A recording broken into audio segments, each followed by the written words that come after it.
रात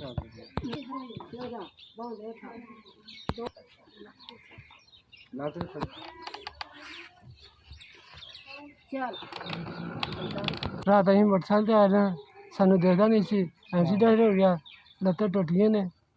गपशप करने ना उठा जाता रोटी सानू लोग देते ने मिल जा ठीक है ना मिले ना इन्हें खाते ना साढ़े माँ प्यो फौत हो गया ना साढ़े भैन भ्रा है अं भुखे प्यासे रही लोग रोटी दे दे खा लेंगे मेरा भी एक्सीडेंट हो लत्त टुट गई बांह टुटी डिंगी हुई गई रोटी पिंडी डब जाके दे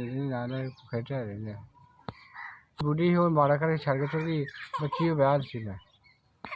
दोवें भरा ही घर ने अमरूद कोई पानी दे पीने प्यासे ने कोई होवे फिर माँ भी कोई प्यो भी कोई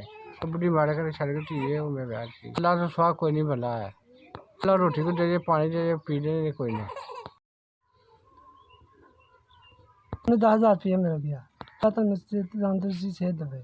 ते वीरेंद्र जी खुश दे हासिल वास्ते रहो ਤੁਹਾਨੂੰ ਤੰਦਰੁਸਤੀ ਦੇਵੇ ਰੱਬ ਅੱਲਾ ਤੁਹਾਨੂੰ ਚੋਖਾ ਦੇਵੇ ਤਾਂ ਜਿੱਥੇ ਵੀ ਰਹਿੰਦੇ ਤੁਹਾਨੂੰ ਤੰਦਰੁਸਤੀ ਅੱਲਾ ਤੁਹਾਨੂੰ ਸਿਹਤ ਦੇਵੇ ਤੁਹਾਡੇ ਕੰਮਾਂ 'ਚ ਬਰਕਤ ਪਾਵੇ ਜਿੱਥੇ ਵੀ ਆ ਜਾਓ ਜਿੱਥੋਂ ਵੀ ਭੇਜੇ ਨੇ ਤੁਹਾਡੇ ਸਾਡੇ ਤੱਕ ਪਹੁੰਚ ਗਏ ਖਾਣ ਪੀਣ ਵਾਸਤੇ ਚੀਜ਼ਾਂ ਲਿਆਵਾਂਗੇ ਆਪਣੀਆਂ ਦੁਆਵਾਂ ਵੀ ਲਿਆਵਾਂਗੇ ਚੀਜ਼ਾਂ ਵੀ ਲਿਆਵਾਂਗੇ ਤੁਹਾਨੂੰ ਖੁਸ਼ ਰੱਖੇ ਤੁਹਾਨੂੰ ਬਿਮਾਰੀਆਂ ਤੇ ਪਰੇਸ਼ਾਨੀ ਤੇ ਬਿਮਾਰ 10,000 ਰੁਪਇਆ ਤੁਹਾਡੇ ਨਾਲ ਜਿੱਥੇ ਵੀ ਰਹਿੰਦੇ ਖੁਸ਼ ਰਹੋ ਬਾਹਰ ਰਹੋ ਤੁਹਾਨੂੰ ਤੰਦਰੁਸਤ ਹੋਵੇ ਬਾਹਰ ਰੱਖੇਗਾ ਤੁਹਾਨੂੰ ਹਾਜ਼ਰ ਕਰਾਵੇ ਤੁਹਾਨੂੰ ਬਸ ਇੰਨਾ ਕੁ ਦਵੇ ਜਿੰਨਾ ਕੁ ਬਣਦੇ ਰਹੋ ਜਿੱਥੇ ਵੀ ਰਹਿੰਦੇ ਤੁਸੀਂ ਖੁਸ਼ ਰਹੋ ਬਾਹਰ ਸਾਡੇ 10,000 ਰੁਪਇਆ ਤੁਹਾਡੇ ਤਰਫੋਂ ਜਿੱਥੇ ਵੀ ਰਹਿੰਦੇ ਤੁਹਾਨੂੰ ਹਾਜ਼ਰ ਕਰਾਵੇ ਜੀਆਂ ਦੋਵਾਂ ਨੂੰ ਤੰਦਰੁਸਤ ਹੋ ਜਾਏਗਾ ਤੁਹਾਨੂੰ ਹਾਜ਼ਰ ਕਰਾਵੇ